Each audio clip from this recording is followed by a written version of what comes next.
Everyone, this is Derivation Dudes, a YouTube channel about math proofs, and today we are going to talk about conic sections in polar form where the focus is 0, 0, and the directrix is y equals d. So what do I mean by that? Well, parabolas have a focus and directrix, as you probably all know, and the eccentricity is 1, as I said here, and I'm just going to call d y equals d the directrix, so the directrix is y equals 2 here. And a parabola is where the distance from the focus to a point and the distance from a line to a point is the same everywhere. So we're going to say that ratio from the distance from a focus to a point to the distance from the directrix to a point, we're going to say that ratio is 1 because they're equal. So as you can see, I'm calling the point P. The distance from 0, 0 to P, all of the distance from y equals d to P is 1. And I'm going to call that the eccentricity. So ellipses and hyperbolas also have eccentricities. So let's say we make this 0 0.6.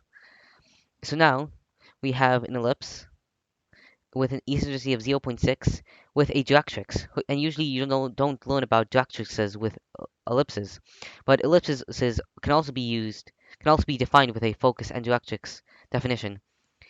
There's also another definition where there's two focuses and then you take the sum of the distances. That distance and that definition and this definition are basically the same. I'll prove that in another video.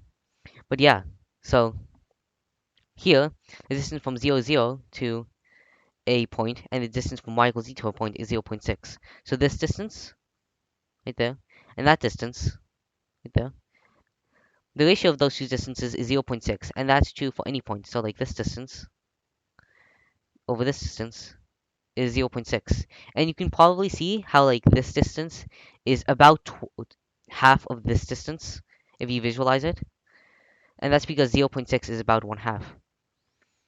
So now let's make this 3. So now we have a hyperbola because hyperbolas have eccentricity greater than 1. And now the distance from 0, 0 to this point over the distance from y equals d to any point is 3. So the distance from here to here, that's 6, divided by this distance, which is 2, that's 3, which shows how the ratio of the distances is 3, because you can see that's 6 over 2. Okay, so now that you've got that, maybe that takes a while. Oh, and there's also another definition of hyperbola where there's two foci, and then the differences of those distances are constant, and that's another definition of hyperbola. And later, I'll probably make another video showing how those definitions are equivalent to this one.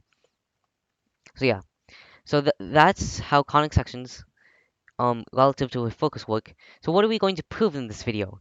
We're going to prove that this formula works. Actually, this formula works. Okay, so how are we going to do that? Well, you see, we have this postulate, and I'm going to call the eccentricity m, just because. So we have this postulate. So now we need to kind of do this algebraically. So how can we express the distance from 0, 0 to p? How can we express that algebraically in polar coordinates? Well, I'm just going to call that oi, because that's the definition of oi, is the distance from the origin to the point. That's oi. So now we need to figure out, how do we do this in polar coordinates? Well, this is basically just d minus y. Okay, so like if you look here, this has a y coordinate of 0, this has a y coordinate of 2, so that's 2. This has a y coordinate of 1, this has a y coordinate of 2, so that's 1. This has a y coordinate of 3, this has a y coordinate of 2, that's distance is 1. So all I'm doing is subtracting d by y, okay? But this is polar coordinates, so what's y? Y is all sine theta. So I put that in the denominator, okay? And then I say that equals m. So how do we get from this to this nice formula? We solve for oi. So first off, multiply both sides by the denominator, so it's m d minus o sine theta, and then distribute equals md m o sine theta. Get the o terms together, so oi plus m o sine theta equals md. Oh, so I'm just going to make this a bit more clear. So it's m times o times sine theta. so that's clear. Okay, so just take a pause.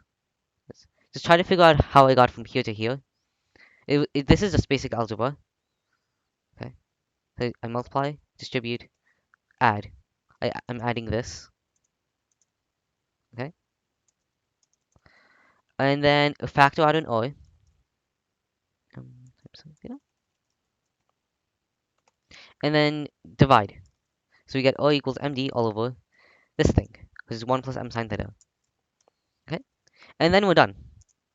So that's the proof. It's a very simple proof, but it's a different concept because, at least in my pre-calc class, we did not learn that ellipses and hyperbolas also had directrices. We only learned that parabolas have directrices, but here you know that everything has directrices. And I'm gonna make probably more proofs about how ellipses and hyperbola have directrices, just so you can understand them better. But this was just a beginning video to show you how they also have directrices, and I think that this is a pretty cool formula, just in polar coordinates. Why am I doing it in polar coordinates? I'm not quite sure. I like polar coordinates. I don't.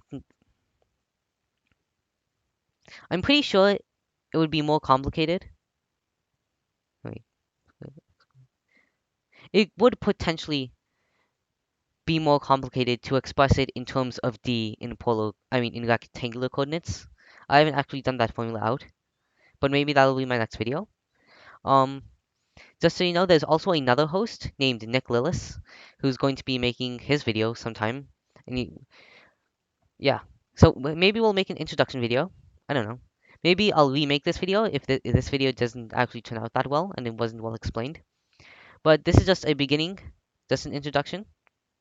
Yeah, I hope you like this video. Oh, and also, just so you can know, you can change the directrix too. It doesn't have to be 2, but yeah. So it can be anything. Uh, it can also be -2. The eccentricity has to be positive. If you make it negative, then weird things happen. Yeah, so it just turns out to be the exact same actually. Never mind. But negative eccentricities doesn't make sense. Yeah.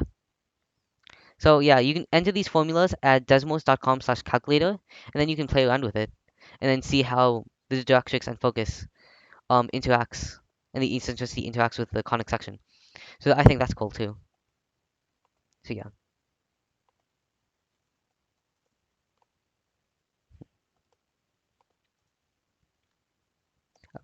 And that's it for this video. So see you next time.